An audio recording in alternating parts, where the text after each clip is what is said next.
Well, hey there. I'm Joshua Johnson. It's great to be with you on this Wednesday, March 30th. The Motion Picture Academy just released a statement on the slap. We'll have that in a moment. But tonight we begin with Ukraine. President Biden held a one-hour phone call with its president, Volodymyr Zelenskyy. Mr. Biden promised $500 million in U.S. aid. Did he promise anything else? Ukrainian Jews built a flourishing community after World War II. Now, many are pouring out of the country again. We'll get some perspective from Ukraine's chief rabbi. Right now, Chris Rock is on stage in Boston. It's his first performance since Will Smith slapped him at the Oscars. We'll have more on what happens now. Also, remember the Ice Bucket Challenge? Those viral videos funded a new ALS drug that is up for FDA approval. One of the researchers joins us ahead. And a discrimination lawsuit against the video game giant Activision Blizzard has come to a close, and we'll have the terms of a new settlement.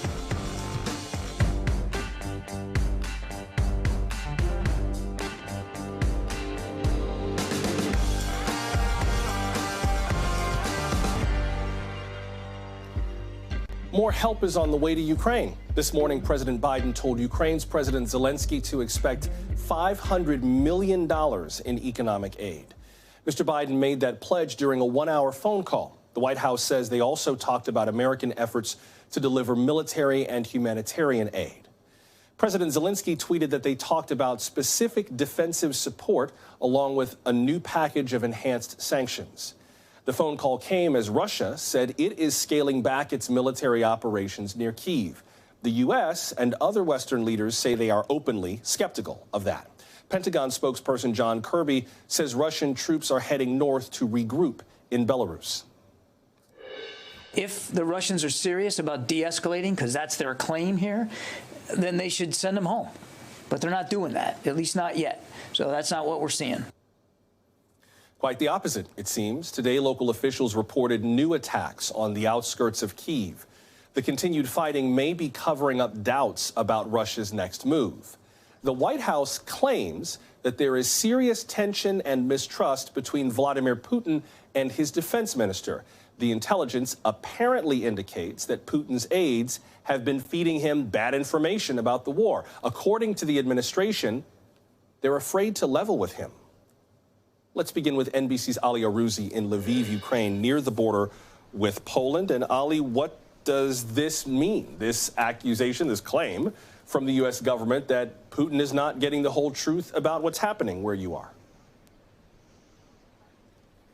Hi, Joshua. Well, you know, some advisors are afraid to tell their leaders a lie, and other advisors are afraid to tell their leader the truth. And clearly, Vladimir Putin's inner circle don't like to tell him what's going on when the plan is not going as they had envisaged.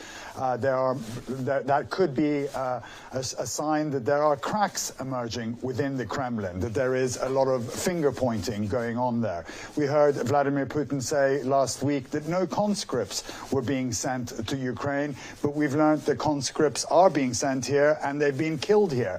So that doesn't relate to what he's been saying to his audiences in Russia. We've heard that they are covering up the true extent of the sanctions that is having on Moscow.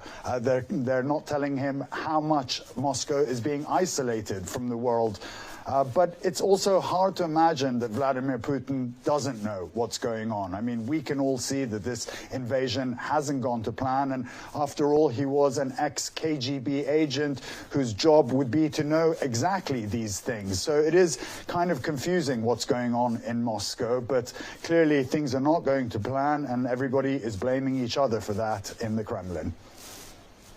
Yeah, Ali, we're getting some mixed signals about what is going on. Of course, there's the question around what Vladimir Putin does and doesn't know. There's talk of a drawback from Russia.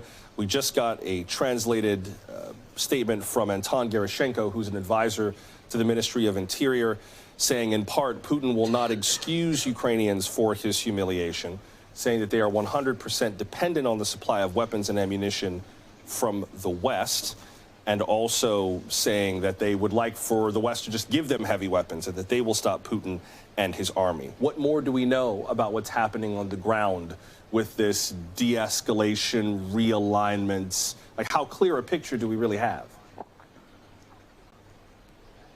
Well, just yesterday, the Russians said that they were going to radically draw down their troops around Kyiv, around Chernihiv, but clearly on the ground, looking at the situation here, that hasn't happened.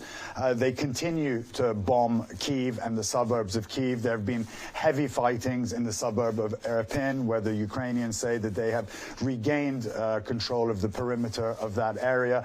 And you hear from Ukrainian military officials that this isn't a drawdown at all, but it's a small portion of troops that are around Kyiv that are being either repositioned or rotating. They said that they were going to leave the Chernihiv area. They haven't done that. They have continued to try to encircle that. And right after they made that comment last night, there was heavy bombing in Chernihiv, and that continued in the morning. So as the Secretary of State said, what Russia does and what Russia says are two very different things. We may see now a focus on the Donbass area. There will probably be heavy shelling there. The Pentagon said that 1,000 foreign mercenaries have joined the Russian troops in that area, and that just does underscore how the Russian military might is not as strong as they thought it was, and this wasn't going to be an easy march to Kyiv as they had envisioned when they had 150,000 troops amassed on the border here. Yeah, we'll have more of a look from eastern Ukraine in just a minute. But the UN's refugee agency has said that more than 4 million people have been displaced since this war began. More than 2 million have headed toward Poland, which means that some of them have probably passed your way in Lviv. What are you seeing there right now, Ali, in terms of the refugee effort and people trying to flee west? Well, it is, the biggest humanitarian crisis in Europe since the Second World War. I mean, as you mentioned, 2 million people have moved into Poland, another 2 million in other countries, and there's 6 million Ukrainians displaced in their own country. That's over a quarter of the Ukrainians have had to flee their homes, their cities, their villages, to go to other places, not knowing what their next move is. And of course, many of them come here to Lviv. This is still a safe haven, although there have been attacks in and around Lviv, but strategic ones, not on civilian positions. And that makes people very nervous here. They don't know, they can't go back to their houses in the east, not now anyway. Many of them don't want to leave Lviv because Ukraine is their country, but they are frightened. They wonder how long this place will be a sanctuary, when they can go back to their homes and businesses as the Russians continue to bomb this place. So, yeah, this is still a refuge for the waves and waves of displaced Ukrainians, many of them trying to get to Poland and other places. And I think we're going to see those numbers continue to grow as this war rages on. And briefly, before I have to let you go, the UN also says that nearly half of Ukraine's population says they are worried about finding enough to eat. About 1 out of 5 are reducing their own meal sizes to ensure that their children can eat. A very difficult situation on the ground in Ukraine tonight. That's NBC's Ali Arouzi covering it for us to start us off. Thank you very much, Ali. Much appreciated. Now, Ukrainian officials say that Russian forces, as we mentioned, are stepping up their attacks in the Donbass region. That includes the eastern city of Izium.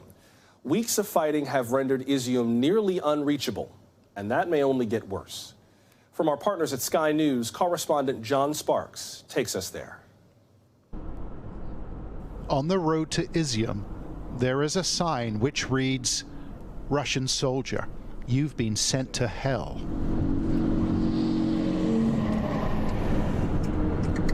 It is a warning and a threat issued by Ukrainian troops after 3 weeks of fighting for this city. And the battle has only just begun.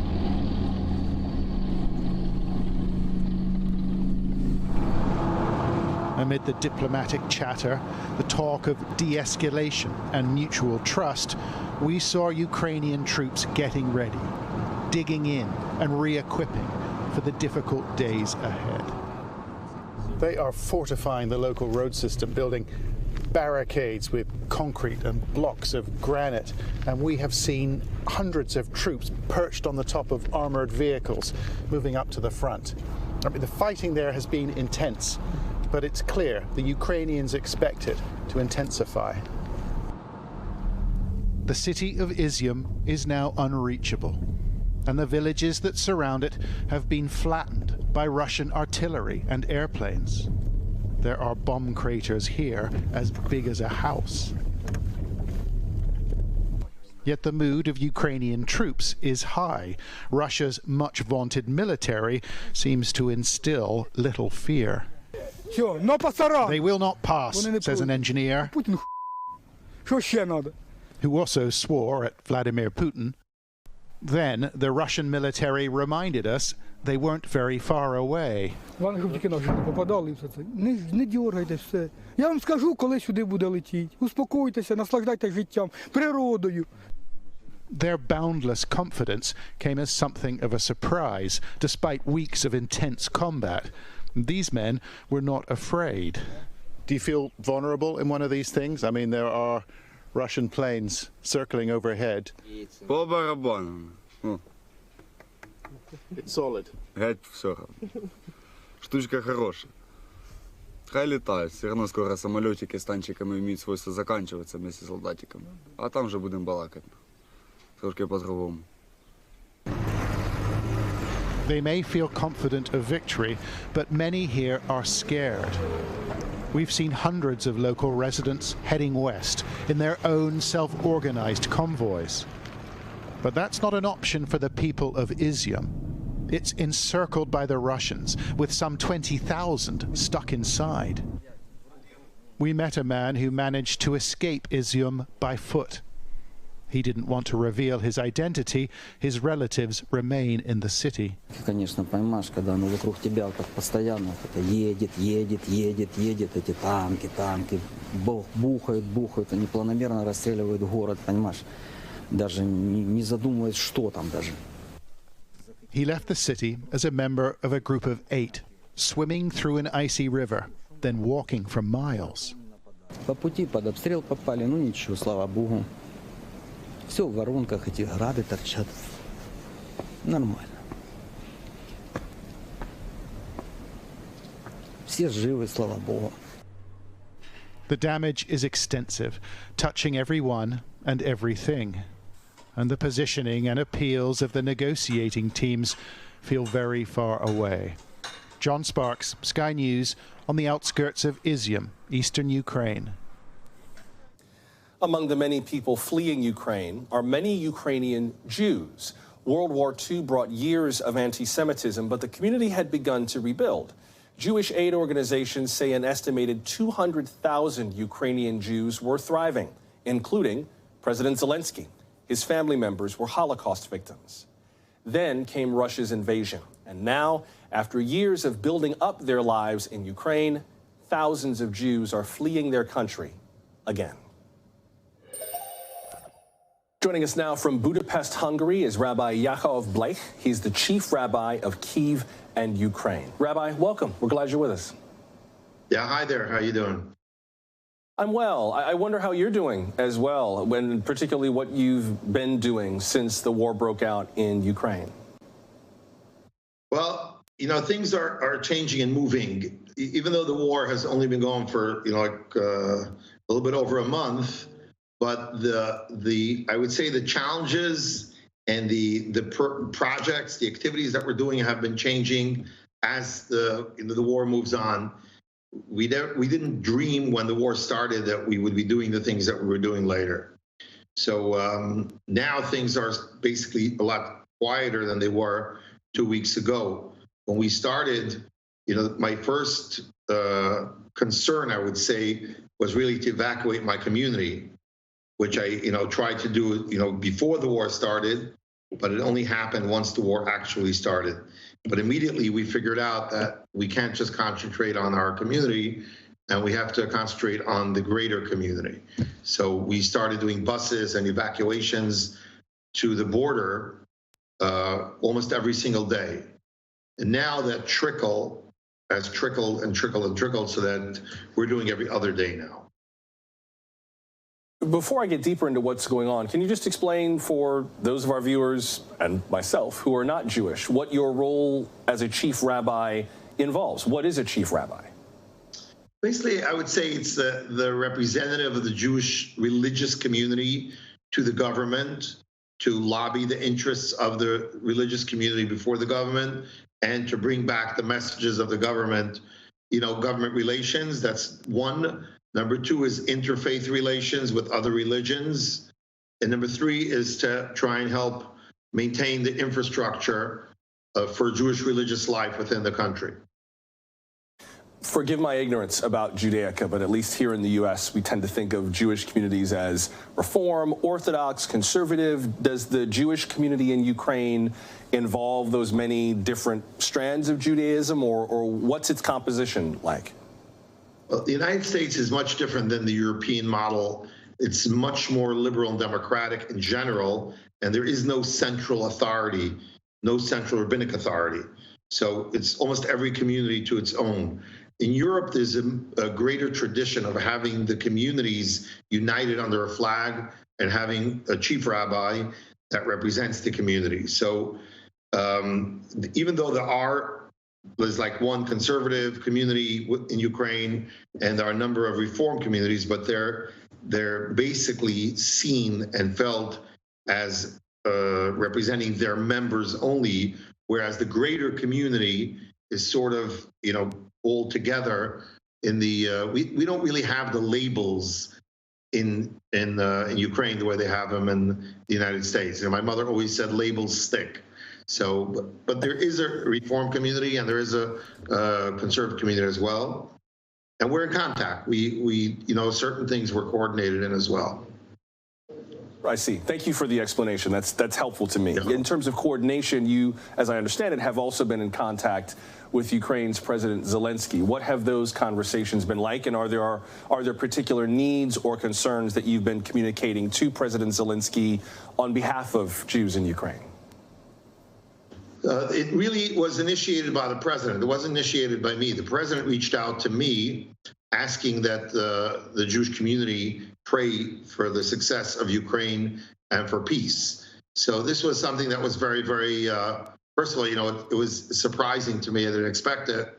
But even though, I interacted with the president, obviously, many, many, many times throughout his presidency, but I didn't expect to get that call, where he's asking the community to actually pray for peace and for the success of the Ukrainian army. To which I told him that, we were praying anyway. This was something that we began, not only the Jewish community, but we initiated for all the religious communities, for the other religions as well, a daily prayer for Ukraine and for peace before the war broke out. When I told him that, he said, well, now we see what we're up against, and they're much more numerous than we are, and we need a lot of help to win this war. And if God is on our side, then we will win. So that's what we did. So, we spread this message throughout the communities that people should be praying for peace and for the end of the war.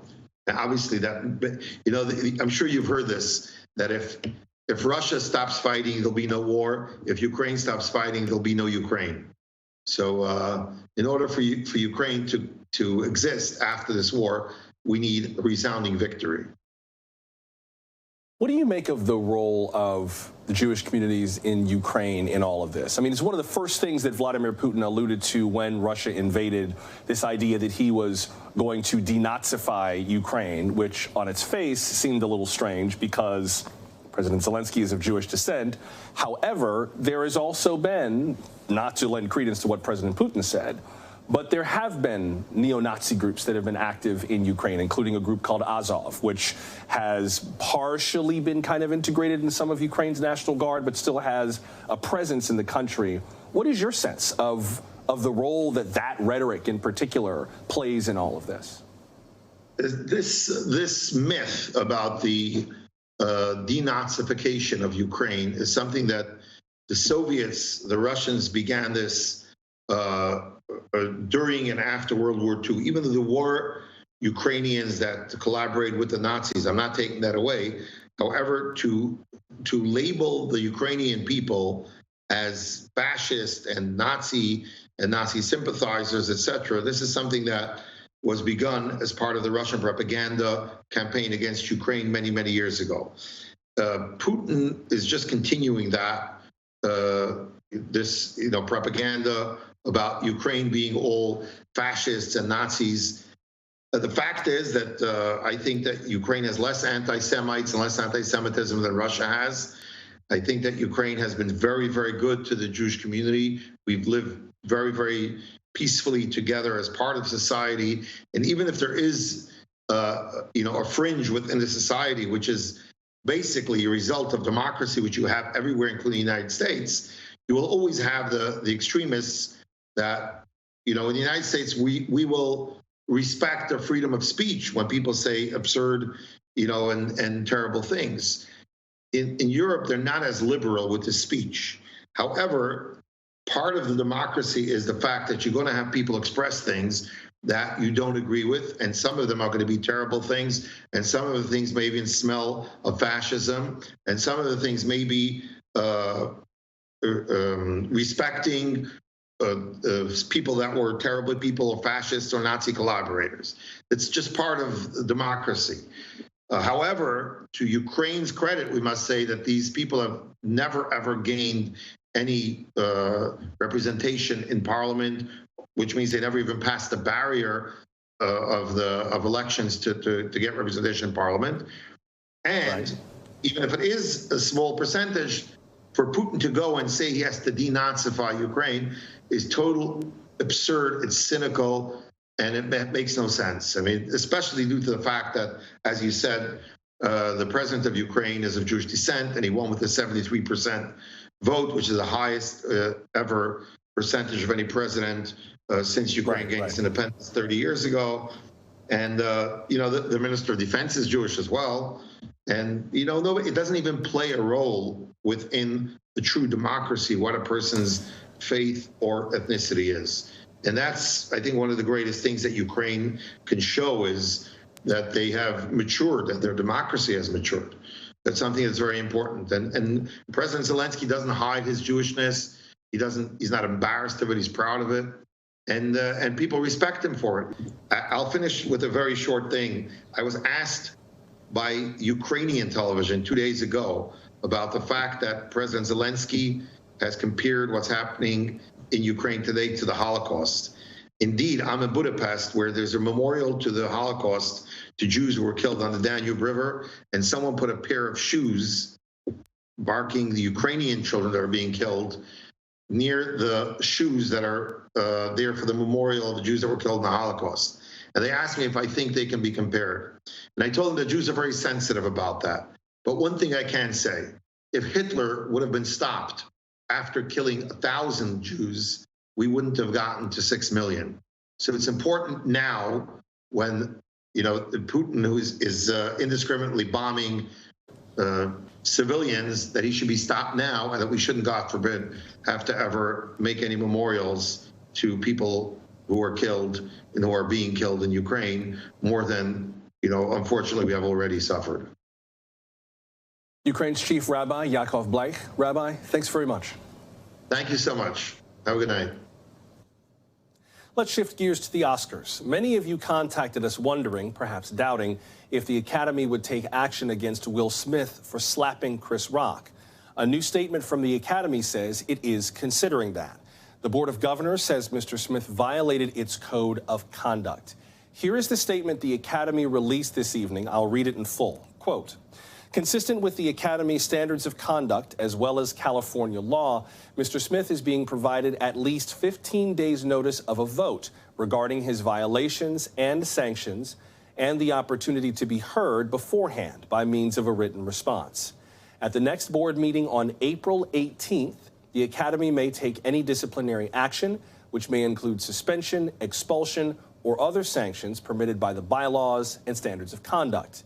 Mr. Smith's actions at the 94th Oscars were a deeply shocking, traumatic event to witness in person and on television. The statement goes on to read, quote, Mr. Rock, we apologize to you for what you experienced on our stage, and thank you for your resilience in that moment. We also apologize to our nominees, guests, and viewers for what transpired during what should have been a celebratory event. Things unfolded in a way we could not have anticipated.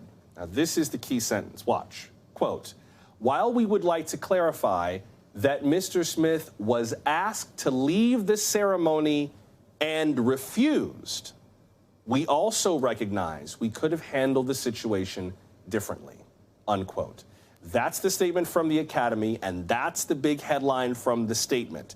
That someone from the Academy, according to the statement, asked Will Smith to leave after he slapped Chris Rock, and he would not leave, and apparently that was the end of it. But that's the statement we have from the Academy tonight. Now, some of your thoughts on this echo what we heard from the Academy. Still to come, we'll share more of your messages and voicemails about this controversy, and we are live in Los Angeles with the latest. We're glad you're with us for Now Tonight from NBC News.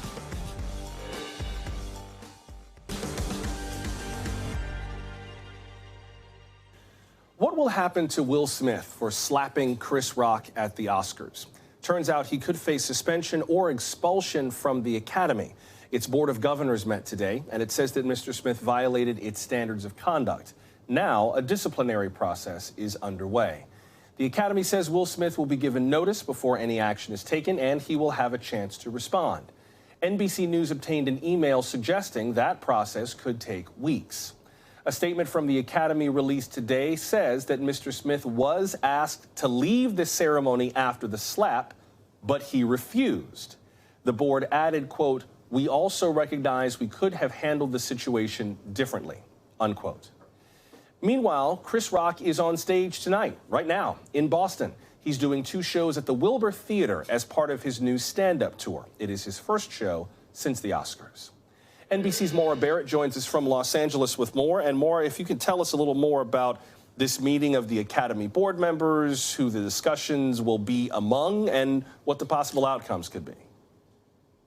Well, Joshua, the Academy board members actually meet every year to do a post-mortem meeting after each Oscar ceremony. And this was obviously something we expected them to talk about today. And in that statement that you just covered, they basically said that they will be reviewing how to take disciplinary actions against Will Smith. They'll have the next board meeting on April 18th. So there is a bit of a break here while they'll be reviewing everything and deciding on how to sanction Will Smith. The options here are around the fact that they could kick him out of the Academy altogether. They could revoke his award for Best Actor, or they could reprimand him publicly. And so there's going to be a lot of review, obviously, as part of that process. And like I said, it will be taking place over the next couple of weeks. But they did, again, say just in the last hour or so that they've initiated that disciplinary process for him.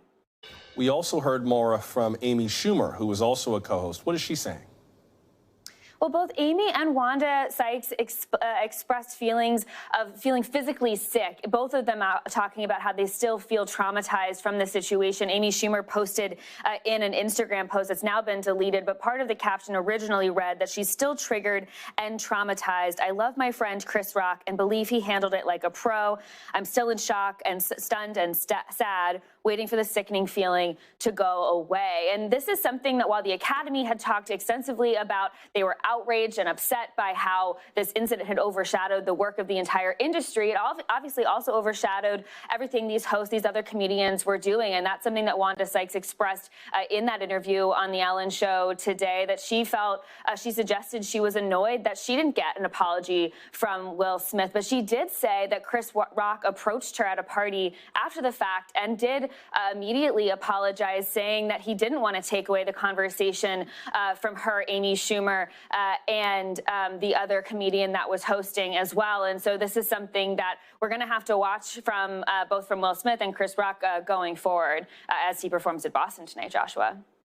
Yeah, one of the things about Amy Schumer, God bless her, is that she immediately tried to break some of the tension up after this happened. When she went back out to do some crowd work, she said, "It took me a while to get out of my Spider-Man costume. Did anything happen while I was gone? The vibe in here just changed." So she kind of inched right up to the line of acknowledging what had happened and sort of broke some of the tension. Chris Rock is also on stage tonight at the Wilbur Theater in Boston, as we mentioned. Do we have any sense of whether or not he plans to address this during his tour?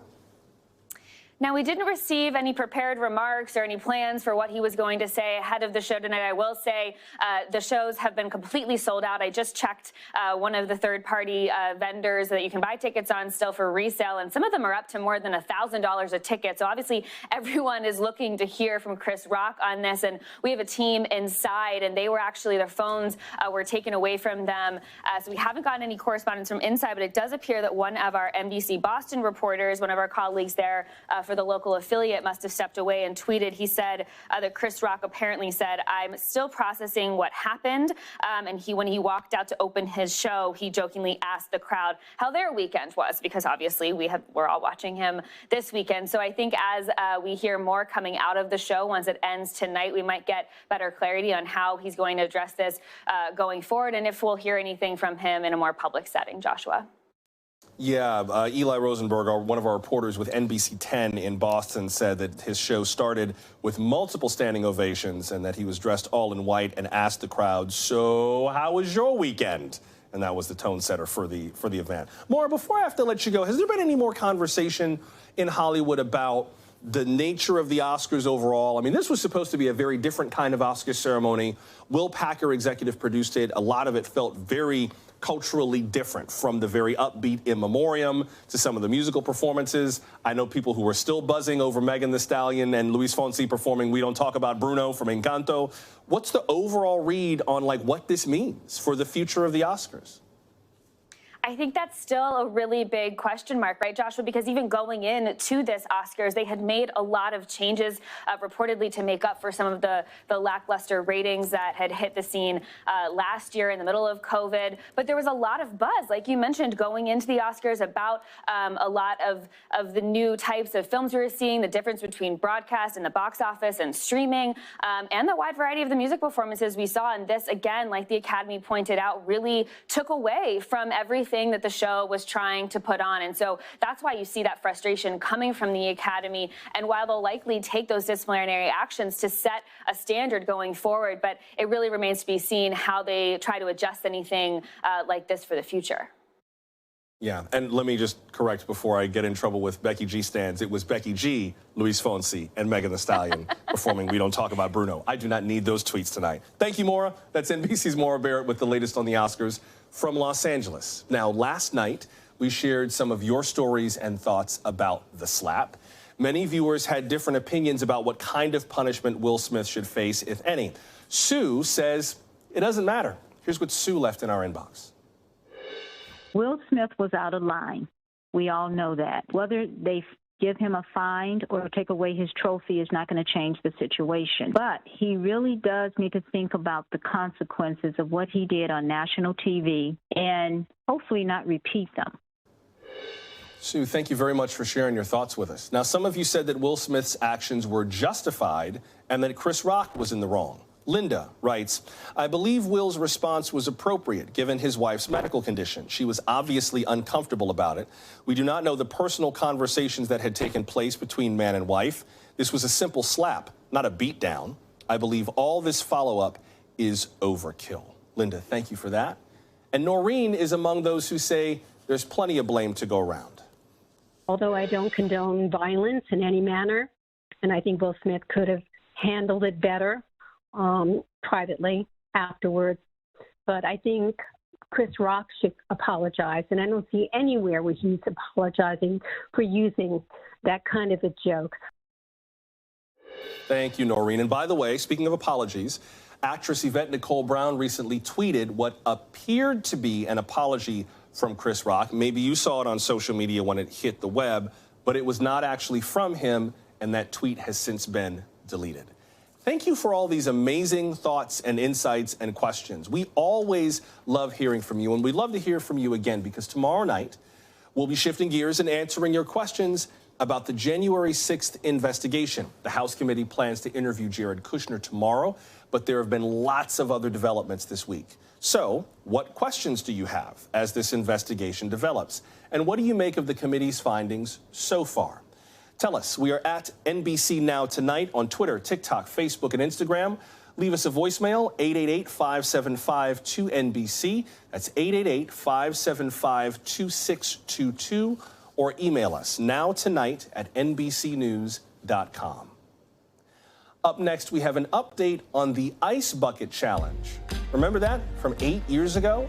The money it raised helped fund a drug for ALS, and today an FDA panel reviewed it. We'll meet a doctor who was involved in the drug trials. Plus, severe weather is hitting the southern U.S. We'll have an update just ahead. Stay close.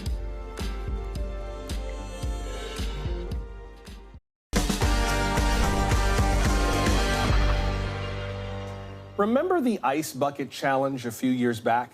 It was a viral fundraiser for research on ALS, Lou Gehrig's disease. For a while, it may have seemed like everyone knew someone who was dumping ice water on their heads. Here you see nearly 500 people doing it in Central Park back in 2015. Now, as it turns out, the Ice Bucket Challenge helped fund a potential breakthrough, an experimental drug. ALS stands for amyotrophic lateral sclerosis. It's a rare neurological disease that affects the nerve cells responsible for voluntary muscle movement. Symptoms get worse over time, so walking or talking or swallowing get more difficult to control. And currently, ALS has no cure. Now, advocates are pushing the FDA to approve this experimental drug, but we just learned tonight that an FDA advisory panel has voted not to endorse it. That means they did not consider the data strong enough to support approval, but this will still go through to the full FDA for a final decision. Joining us now is Dr. Stephen Schelse, a neurologist who leads the ALS Center at New York's Mount Sinai Hospital, and he's been involved in these drug trials. Dr. Schelse, welcome to the program. Hi, thanks. What do you make of the finding from this advisory panel? Well, it was very split. It was 6-4, suggesting that they not approve the drug. So there's mixed feelings even on the panel. It's difficult because this was a phase 2 study, a smaller drug trial that was to look at safety and trends toward efficacy.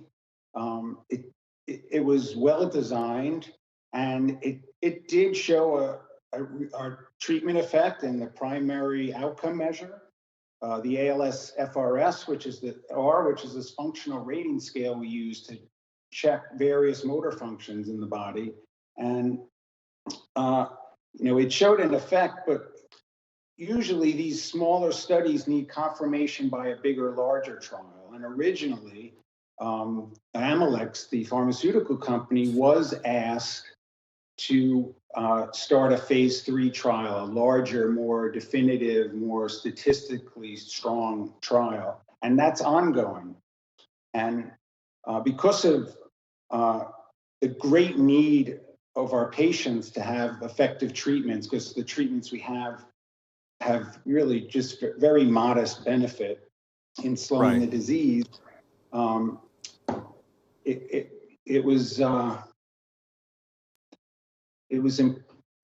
We really needed more data, and but the patients pushed for this, and I understand, but I'd really like to see the larger trial to confirm this finding.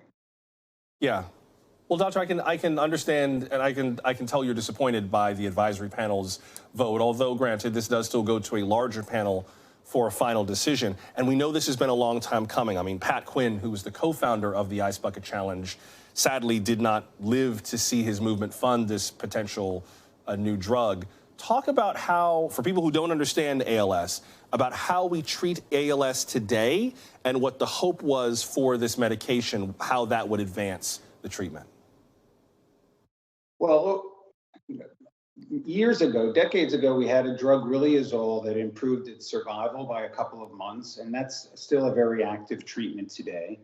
And in 2017, Edaravone was approved. This is an IV treatment that also showed a modest effect of slowing progression of this functional scale, the ALS-FRSR, that looks at strength measures, functional measures. And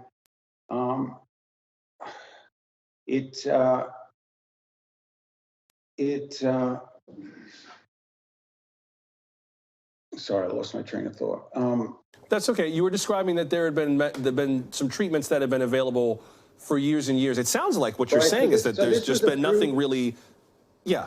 Right, so this was approved based on a single Japanese study, but it was a larger phase 3 trial. So we need better treatments to slow the disease. And this Amylyx drug looked very promising in this study, and it was published in the New England Journal of Medicine because it was very scientifically sound. And our center was part of this. We're part of NEALS, the Northeastern ALS Consortium, and Mass General were the principal investigators.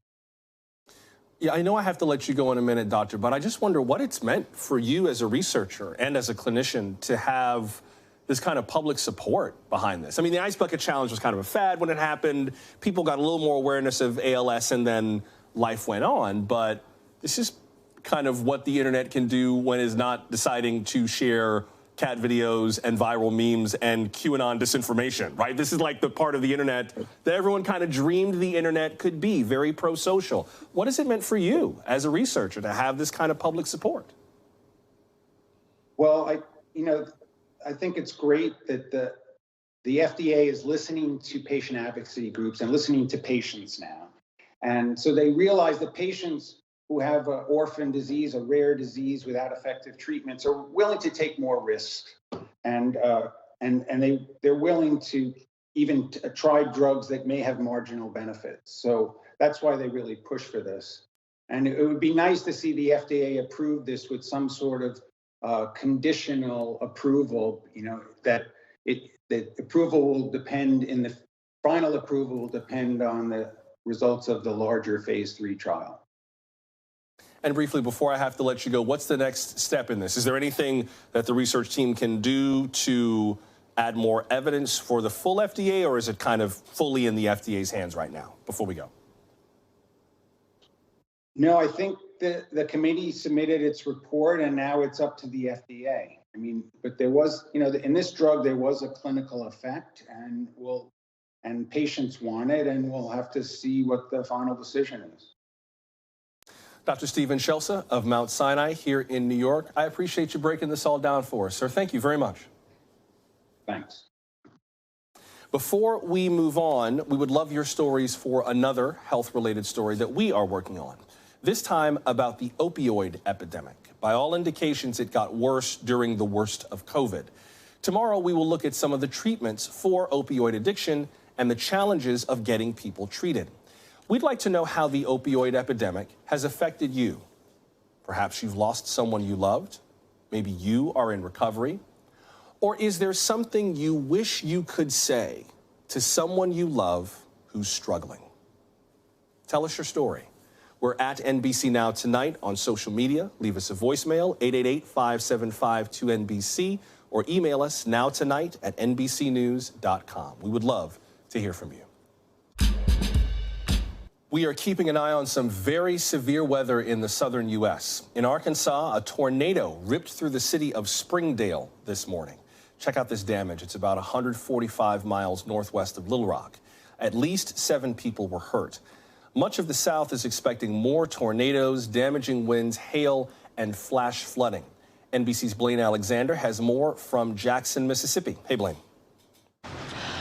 Well, Joshua, right now we're in downtown Jackson, Mississippi. We're still feeling some of the remnants of that storm. You can see the rain all around me. This was just the latest stop in what has become a state after state kind of slog eastward for this storm that's bringing with it heavy winds, rain, and a number of tornado warnings, all of that coming in its path.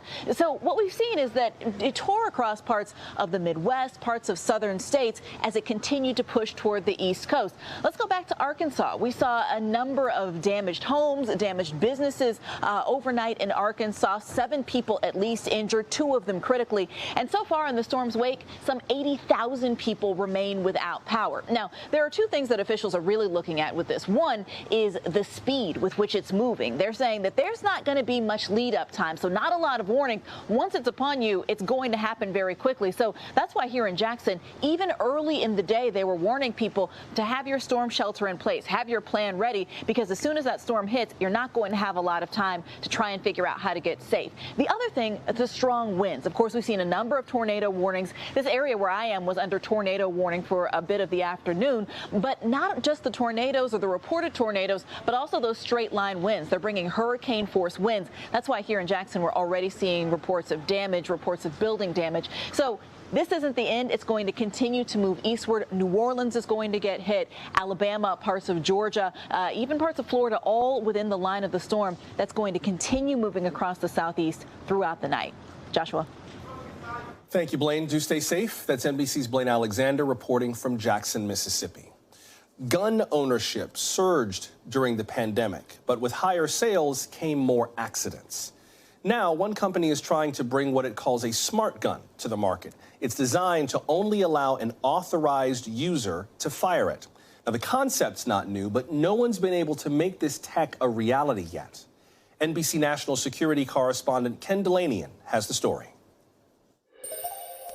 A young life snuffed out in seconds. 15-year-old Ethan Song died after accidentally shooting himself with a neighbor's handgun, stored in a closet shoebox. His shattered parents never had a chance to say goodbye. I wanted to go in and sit with him and first of all apologize, because I really felt like I let him down. I felt like my job was to protect my child, and I didn't do that. And we didn't get that chance at all.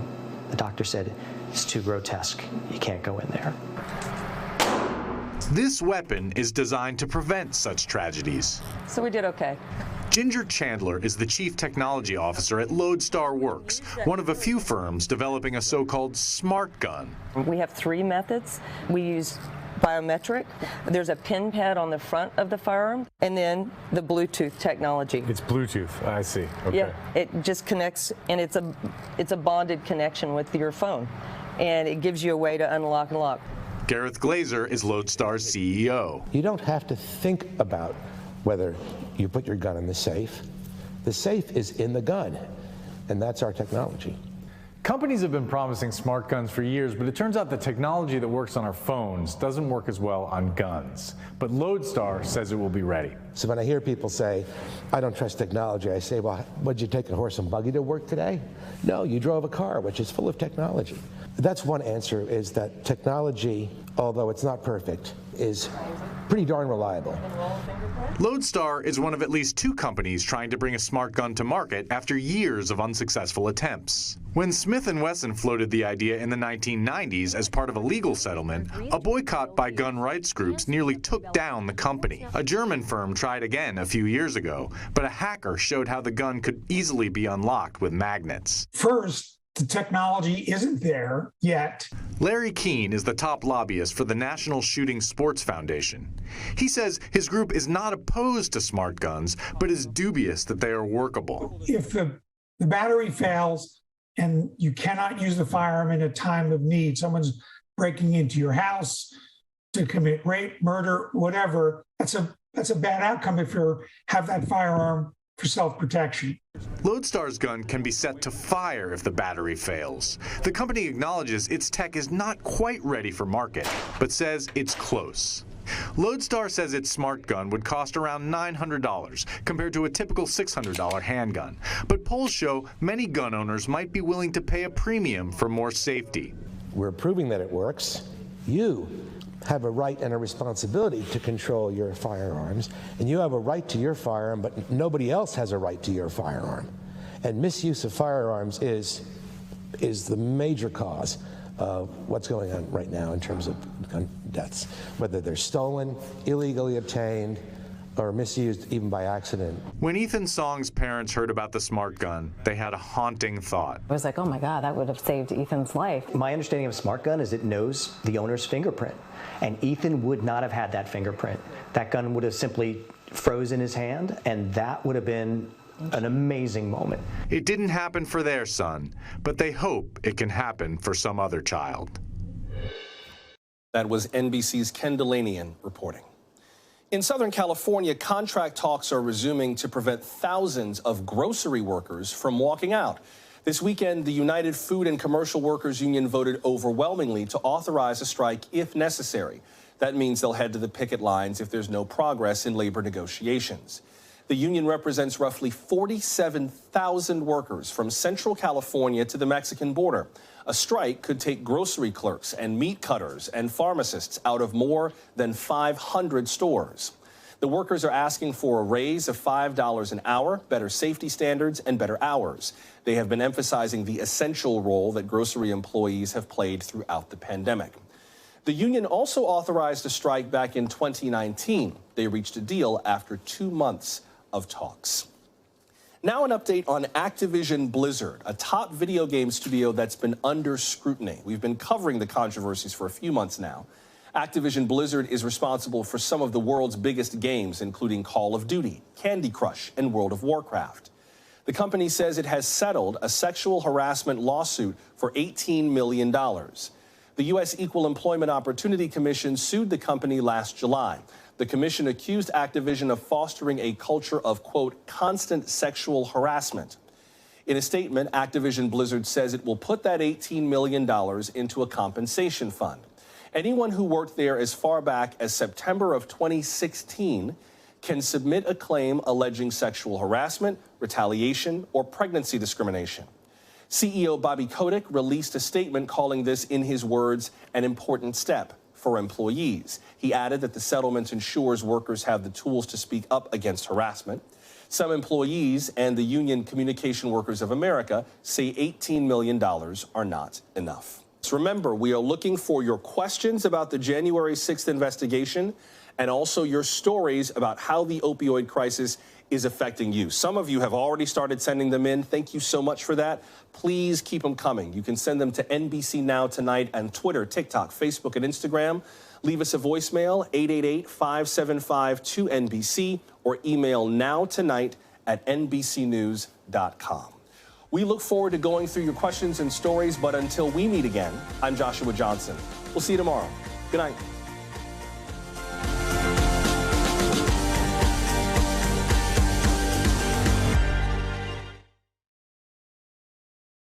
Thanks for watching our YouTube channel. Follow today's top stories and breaking news by downloading the NBC News app.